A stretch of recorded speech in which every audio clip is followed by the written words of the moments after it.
Hey team. A team? I keep calling you a team when I start these episodes.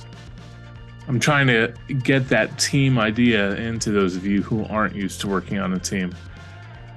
So everybody wants to be on a team, and everybody talks about being a team player and teamwork and collaboration and how important all of these things are. Why? Why is it important to be a team? Well, I'm planning on going through that. A lot of it has to do with culture. A lot of it has to do with what's important to the organization and the vision of the organization. Some companies, and a lot of companies, say that our company is a family or our team is a family. And there are teams that have been like that, yes. But in general, work is not your family. You have a family at home. You go to work and you kill buffalo and you plant things and fix things, and you come back with your kill to bring back to your family at the end of the day. Your family is who you leave work to go home to. Your family is the reason that you work in a lot of cases. But the best teams are actually performing well, not because their people are excited to bring buffalo home to the family. Pardon the analogy that I just keep running with. But they're excited about the work. The best teams are high performers because people enjoy the work that they do. They're performing well because people actually want to be there. Not only do they enjoy working on the team that they're working on, but they enjoy the kind of work that they're doing.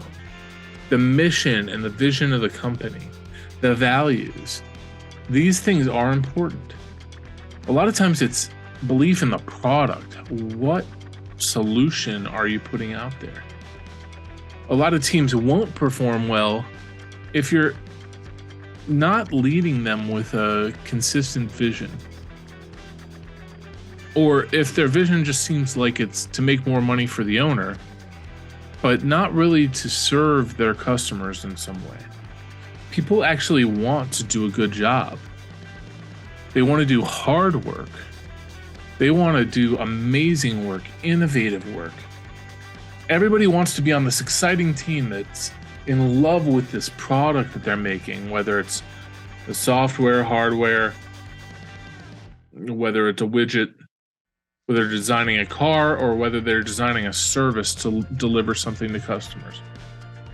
Everybody wants to be involved in something like that, delivering some awesome solution to the customer and innovating and being on the cutting edge, and that excitement. That's what everybody wants. Sure, that's not really for everybody. Most of the teams that I'm used to leading are in tech, so that's automatically a different profile of people. The projects there are going to be different than projects in legal, for instance, or projects, on a manufacturing line.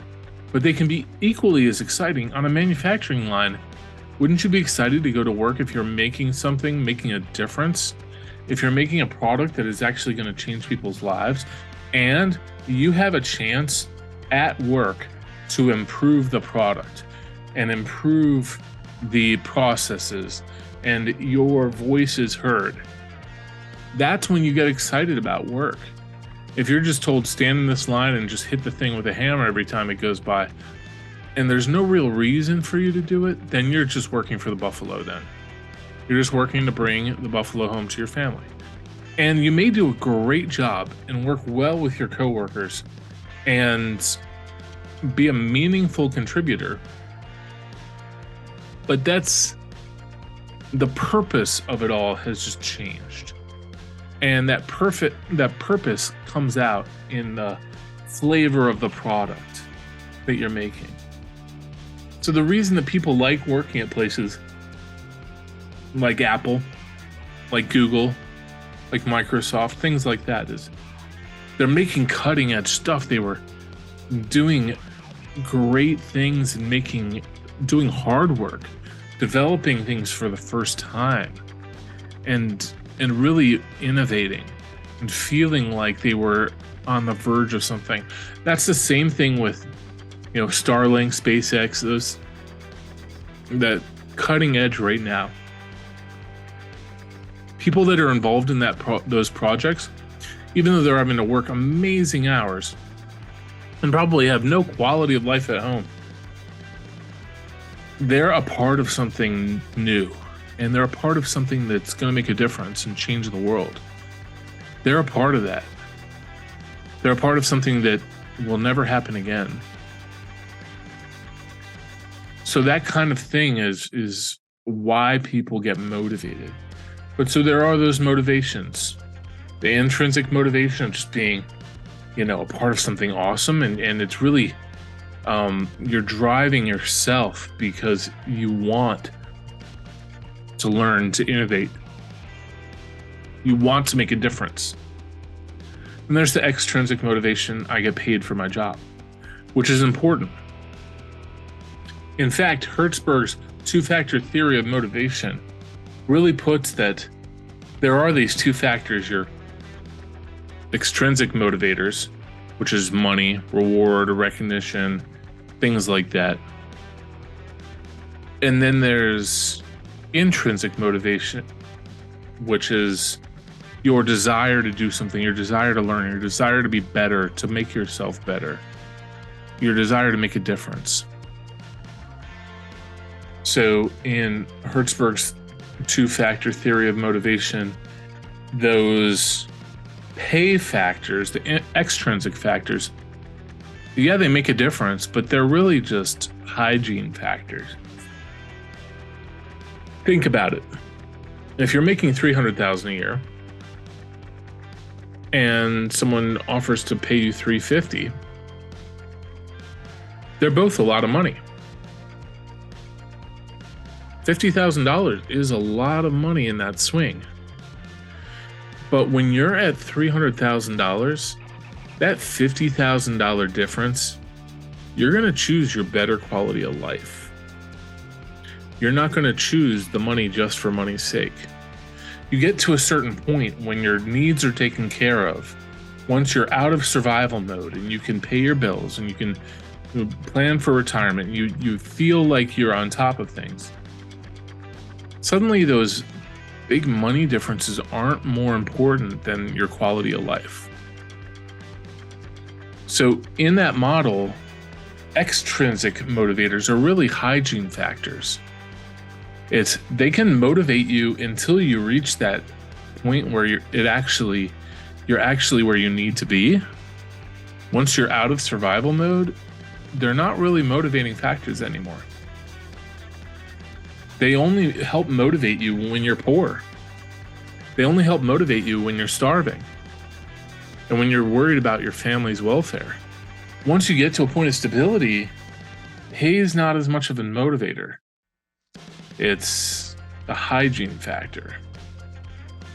Your intrinsic motivators, that how much you actually like the product, like the company, like your customers, how much you feel like you're respected and you're making a difference and you're innovating and you're doing great work, the way you feel challenged about work.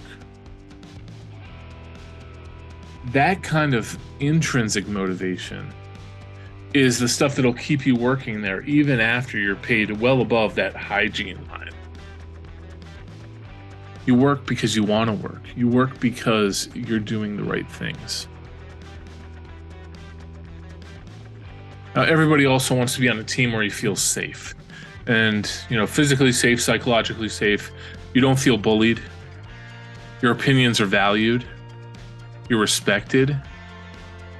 When you're on a team where you don't feel safe, where you don't feel like you can talk, where you have great ideas, but you might as well not say them, because somebody else will either shoot them down or take credit for them. When you're on those kind of teams, then you don't want to work there anymore. Then you don't want to be a part of that team. So you kind of shut down and survive, do what you have to do to keep your job, but you stop really contributing. You stop really engaging because you realize that you're not in a safe environment. And everybody wants to be on a team where they have each other's backs. Everyone's dependable, and you can trust one another. In that high-performing team, you feel like everyone is where they need to be. Everyone is a high performer. You wouldn't trade somebody off the team if you had a chance, because everybody's great. Where you're not having to do somebody else's group work all the time, where you're not having to drag them along. Those are what really everybody's looking for in a team. So how do you build that team? Well, one comes from that culture. It comes from having something worth being excited about, is creating that vision, that mission, those values for the company. Have something worth having a team for. Not everything is going to be amazing. Sometimes you need a team to go through logs. You poor SOC analysts. Those exist, but does the person have a reason to live? Do they have a reason to keep working? Do they love the company? Do they love the people on their team? Do they love the product that they're supporting? Even if they're just looking through logs, are they working for the customer? Are they looking through logs because they want to improve the customer? They want to give the customer better security. They want to protect the customer. Those kind of things are factors. If I hate the company, don't feel any kind of, affinity for any mission, vision, values, and don't really like the product, like, I'm just working there for a paycheck then. And that means I'm not going to last long either. I might work hard for a paycheck, but the first thing, the first time somebody's asking me to stretch myself when I don't want to be there, it's probably a game ender for that part of my career. So when you're thinking about really how to create a high performing team, think about the culture first that you're creating the team in. Think about why you need a team. Think about the why your company exists, to quote Simon Sinek. Why means a lot when you're motivating your employees. Building a team of psychological safety, and I encourage you to look at Google's work. As soon as I say Google's name, it opens up on my phone. Beep. All right. Look at Google's work. Look at the work that they're doing on mentorship and team building and psychological safety. They put a lot of effort in creating those collaborative environments that embrace psychological safety. So my big thing is a cross-functional team, as diverse as you can get it. What I mean by cross-functional is people come to the team with a different skill set or a different function. They have somebody from sales, somebody from marketing, somebody from, product development on the software side, somebody from DevOps, somebody from security. They have a lot of different functions. And when we're working together as a team, they pick up each other's skill sets. Encourage that cross-functional training. Encourage the systems guy to get into sales calls and pick up the sales stuff. Encourage the DevOps gal to get in on marketing and learn marketing.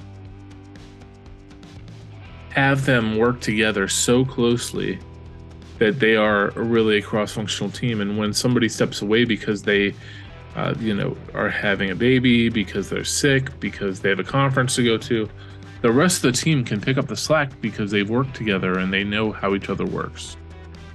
And they've kind of cross-trained. That's ideal. In that kind of team, everybody can trust one another. In that kind of team, everybody feels they're dependable. And nobody feels like they're being pushed out of the team because somebody else learned their skills. They've they feel valued because they're a part of a team that has gone out of its way to embrace them and to learn what they do. Everyone feels respected in that team. It's hard to stay organized when you form a team. A lot of times people automatically and instinctively go and handle what they're good at. And it's important when you're leading that team to follow some kind of format to determine what done looks like. What are your working agreements for your team? What are your tasks for the team? How do you divide those tasks up? How do people work? What are the expectations? And that's important as a leader when you're building this team, because everybody will want to work. But if somebody is seeing that they're doing all the work and other people aren't, then they will feel abused. So set expectations that are clear for everyone on the team. Say, these are the tasks we're going through. This is how we know if it's done. This is how I want you to communicate in the obstacles. We're having this daily stand-up. If you're having an issue, let me know and I'll pull in some support for you, etc. Check in regularly on that team and keep them motivated on those tasks. Remind them the why. Remind them why they're starting to work together, what the company is and what the values and the vision and mission and goals are. Remind them why the product needs them, why the customer needs them. Remind them of the why. Now, as you're going through this team building, just keep in mind, you will experience some heartache. Every team does this, even friend groups, management teams, work teams, sports teams, whatever.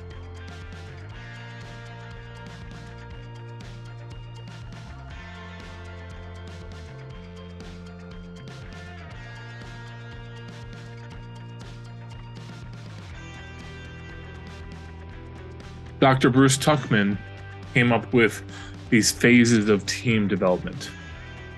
As you put a team together, they're in this forming mode where everybody is trying to be cautious around each other and give each other room. But the main reason, I think, is they're trying to feel each other out. You're trying to say, okay, am I going to be leading this? Or are they going to be leading this? What are my responsibilities going to be? What are the boundaries here? And what's funny about teams is anytime you add a new person to even an existing team, the whole team goes back into this phase again, where everybody's trying to reestablish their boundaries and everybody's trying to reestablish themselves. In that forming mode, people display eagerness. They're saying, hey, I'm excited about doing this. Give me these tasks. They're socializing. They're trying to prove themselves. They're usually more polite. They may have some anxiety, but it's mainly because they don't know how they fit in or how everybody else fits in. Then they're going from this forming mode into this storming mode. And in storming, that's where you run into the fights within the team, where everybody is continuing to try to prove themselves, but they're trying to vie for position. They're trying to establish dominance. And some people may stop participating as a result. Some people that aren't in that fight for alpha may not want to have anything to do with it. Or they may fight over opinions, and people will decide, okay, I'm gonna fight on this hill for this opinion I have, and this is worth dying for. And so that's where you have a friction and a lot of emotions. And I've been through this a lot in M&A. I've been through it in other teams, but it's always a part of it. And then norming. Once people kind of have figured that out and the storming is settled out, People have figured out what their boundaries are, where they belong, where they are in the team. They know their mission and really where they fit. Then it goes into that norming phase.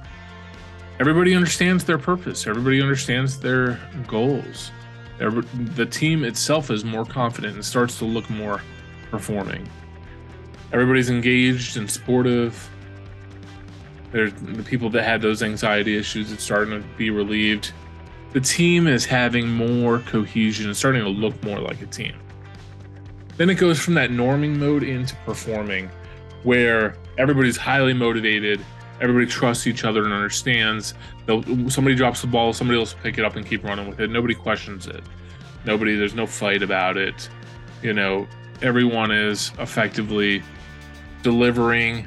Everyone is working towards the same goal. Everybody has a lot of deliverables. The team in this performing stage is really self-managing. Somebody from the outside doesn't need to come in and whoop the team around because it's not performing. If it has a performance problem, it'll correct itself. Whether it kicks a guy out, whether they change what they're doing, whether they re-inspire internally, they become their own cheerleaders. Now, in Tuckman's model, every team has a adjourning phase. That may be when people resign. It may be when the team isn't needed anymore, that project's done, or there's a reorg and those team members are all split into different teams. There's always this adjourning phase. And that can be sadness, it's scrambling to document the things that you did and recognizing your team efforts, but really noting that the team is not going to exist anymore. It really is disbanding and falling apart. These are important phases that are really valid with any team. So when you're in a team, make sure to think about where you are.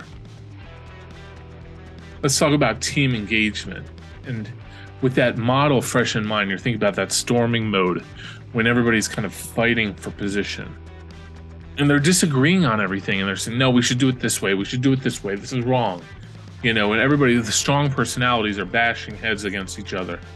And the people that aren't strong personalities, a lot of times just want to quit and don't feel like a part of the team. They're looking for the team to perform like a team. In those cases, engagement suffers. The only person who's really engaged are the people fighting for their opinion. And after that, the only person who's really engaged is the person who won. But once that forming has resolved and you're getting into that norming phase, then engagement starts to go up. One thing to think about is where you are in that cycle in your team and how engaged you are and how engaged your team members are. Does everybody feel like they belong? Is everybody trying to perform? Is everybody working hard? Is everybody really thinking about the why? Do they know the why? It can really affect a team when there are those storming issues that keep recurring, especially as the team is shifted and jostled around and reorged and people are added or removed. That stress can kill engagement. And I've run into that before where you don't want to be a part of that team anymore just because it's self-destructing all the time. And everything you fought for, every time there's a new storming phase because you've changed somebody in the team, now you're having to refight for all your values. It gets to a point where you're tired and you don't want to do it anymore. So think about that when you're making changes to a team. that you can break a team. You can take high performers and ruin them so that they don't want to work anymore. If you think about a high performing team, whether it's a sports team or a work team, they have clear expectations. They know what their responsibilities are as a team and as individuals. They know what the mission, vision, values, the objectives of the company are. They know why they're working. They know why they're coming to work every day and working on something hard. They want to be challenged. They build connections within the team. Everybody's connected. They may not be a family. Sometimes outside of work, they don't even like their co-team members. But they've built these connections and understanding and mutual respect so that they can trust one another at work. They build some kind of empathy where, okay, I understand you're going through something. Let me pick that up for you and take care of it. I get it. I know you'll do the same for me. I feel for what you're going through. That kind of thing. They're practicing emotional intelligence. They're not being, overrun with their own feelings, and they're paying more attention to being perceptive of others and learning and listening. They're positive, and they motivate with positivity. They don't threaten or blame. Those high-performing teams are motivating with, if not extrinsic results, like winning the big prize. They're motivating with that intrinsic motivation where it's, I know that when we achieve this, we will have done something that nobody could ever do. We know that in our heart, we've stretched ourselves and made this happen. A high-performing team communicates well. And communication has a lot of listening in it. If you have a lot of people that just like to talk and dominate, then it's impossible to get anywhere because people aren't listening. A high-performing team rewards good work, but also acknowledges victories and acknowledges them publicly. Goes out of the way to share them with people. High-performing teams diverse. When I talk about that cross-functional team, whether it's genders, races, backgrounds, upbringings, skill sets, or functional roles,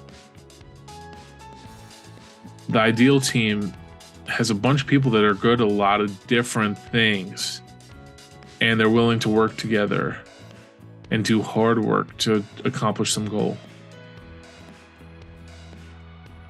And lastly, there's a lot of trust. A high-performing team's full of trust. How do you create that trust? Well, there's a lot of ways. Being dependable, being vulnerable, sharing yourself, being there for one another, even when it doesn't make sense to. Building that trust is not gossiping, not talking about each other behind their back, listening and respecting each other's ideas. You practice these things just like you would in a relationship. It may not make sense at first. You're like, okay, I'm going to be vulnerable with this person I don't know. Or I'm going to take this leap and trust this person. It takes risk. But in the end, it just becomes glue that helps the team work together better. So those are my ideas on how to make a great team, how to make a high-performing team. What are the building blocks of a team? the building blocks of a team. And keep in mind, I'm coming from a tech background, so this is what an ideal team looks like to me. It may not be appropriate for your work atmosphere and your work styles, but to me, in order to work on a team, these are the things that I'm looking for. All right. Thank you so much for listening, and please, everyone, hit like and subscribe, leave a comment, do something, interact with this so that YouTube knows I don't suck. Thanks. Bye.